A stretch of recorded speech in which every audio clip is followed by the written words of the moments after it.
T pour travailler plus, G pour gagner moins et V pour être viré plus vite.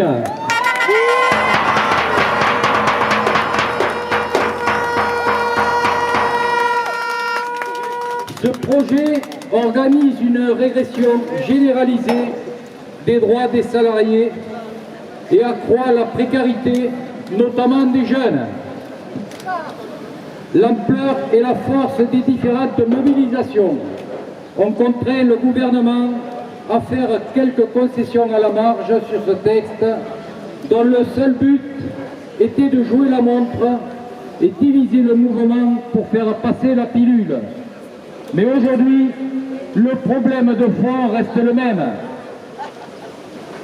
Pour essayer d'acheter la jeunesse, le Premier ministre leur annonce que la garantie jeune allait être étendue et allait devenir un droit.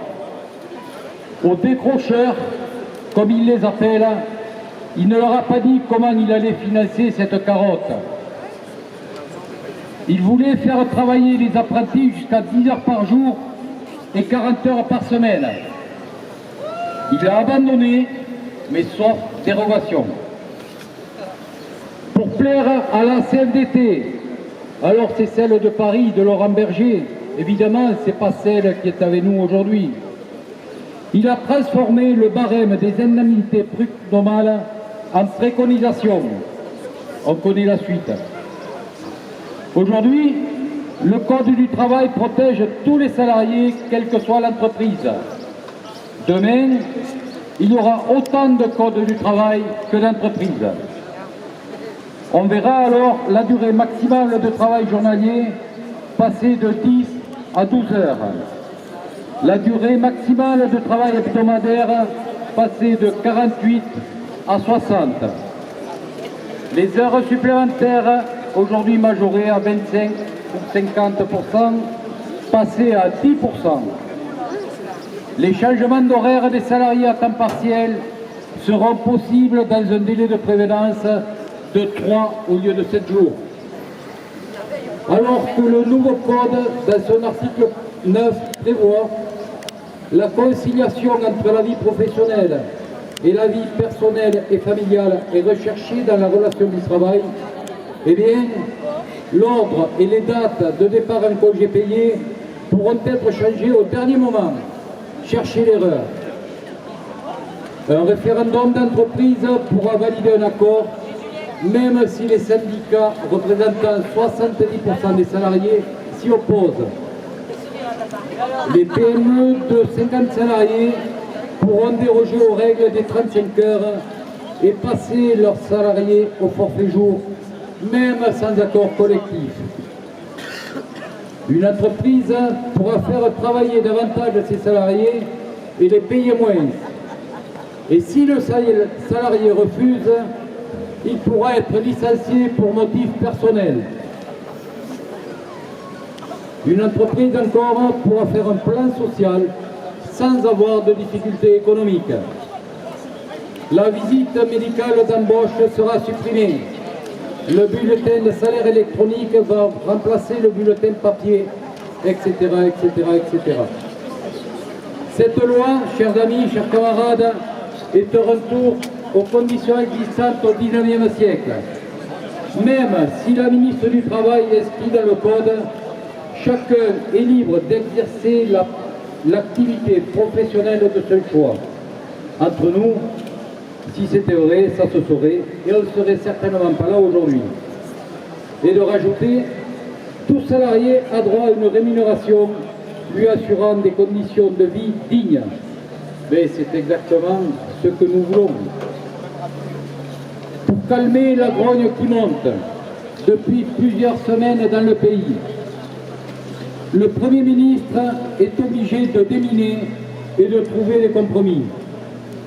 De son côté, l'entourage du président de la République affirme qu'un retrait de projet de loi n'est pas à l'ordre du jour, mais admet que les mobilisations sont significatives, mais pas de nature à nous faire reculer. Face à ces manifestations, il faut toujours avoir la pédagogie nécessaire, l'explication et la volonté.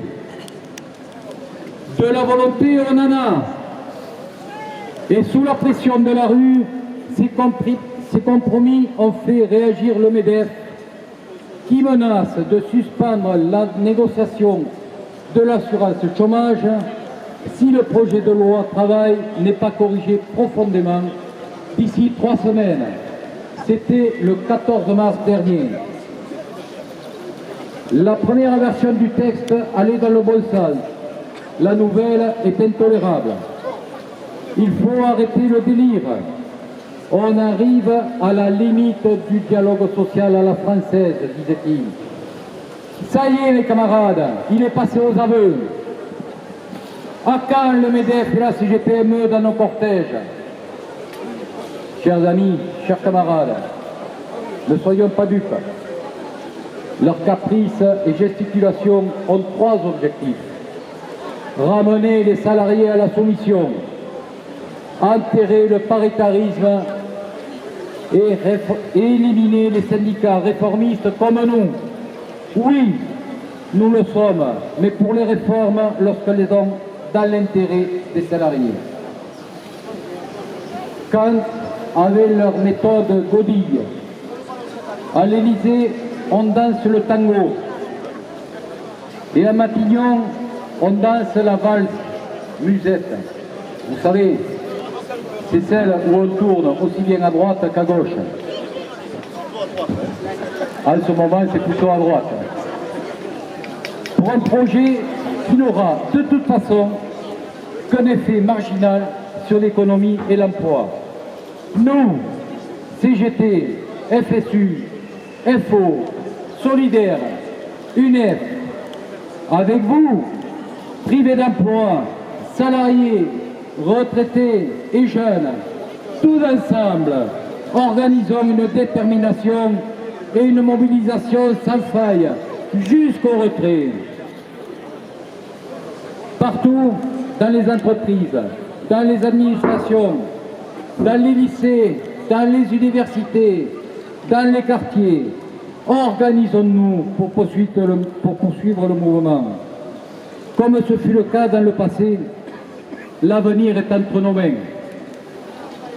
Favoriser la création pérenne d'emplois pérennes et non pas flexibiliser encore plus la réglementation du travail au détriment du salarié, c'est possible. Gagner le retrait, c'est possible. Nous voulons vivre dans une société démocratique qui est basée sur un équilibre entre tous, construit sur des bases légales de droit. Et le Code du travail en fait partie. On ne peut pas remettre en cause plus d'un demi-siècle d'acquis sociaux qui nous protègent, mais protègent aussi les entreprises des appétits féroces des actionnaires. Ces acquis, gagnés de longues et dures luttes par nos anciens, nous devons les conserver et même les améliorer.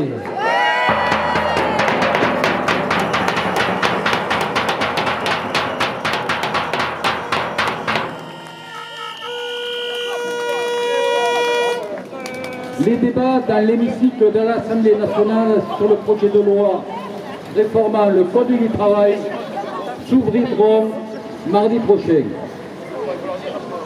Nous les suivrons de très près. Dans 3 jours, nous serons réunis pour la Journée internationale des travailleurs. La fête du travail, c'est aussi la victoire des travailleurs.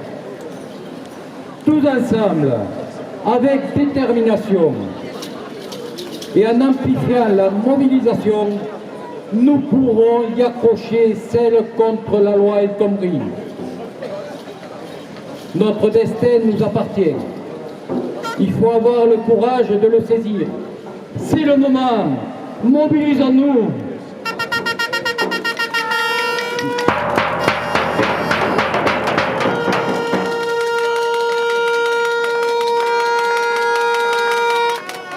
Le 3 mai, donc, au moment où ce projet sera en débat à l'Assemblée nationale, nous avons au niveau national et décliné au niveau de chaque département décidé de mener des actions au niveau local.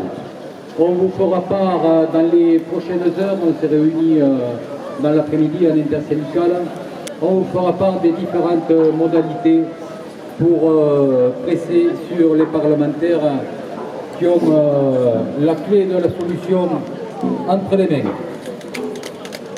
Nous vous donnons donc rendez-vous le 1er mai pour un mouvement unitaire à 10h30 devant la Bourse du Travail. À très bientôt, restons mobilisés et bon courage à tous.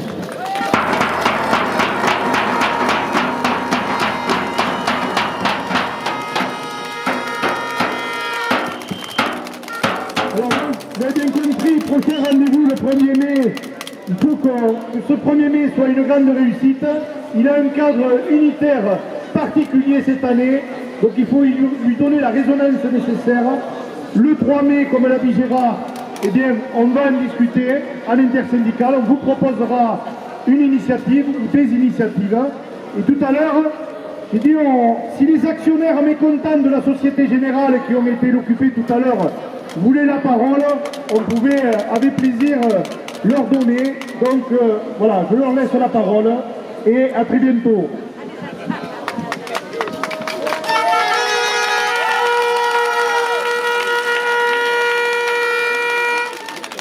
Alors je suis là pour représenter le mouvement Nuit debout.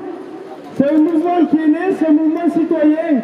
C'est un mouvement qui se libère de la démocratie représentative qui ne représente personne. On est en train de remettre en cause des choses fondamentales en France. Il faut en discuter. On est là pour faire changer les choses. Ce n'est pas le gouvernement qui changera les choses. Ça ne sera pas le monde de la finance qui va nous faire avancer. Ce monde-là nous coule. Et il faut qu'on se réveille. Gandhi disait que la désobéissance civile était nécessaire quand le gouvernement a mené son peuple à la défaillance, à la déchéance de la vie de ces humains. Il faut se lever, il faut envisager une grève générale, réécrire la Constitution écrite par le peuple, pour le peuple. Il ne faut pas se laisser faire. Grève générale.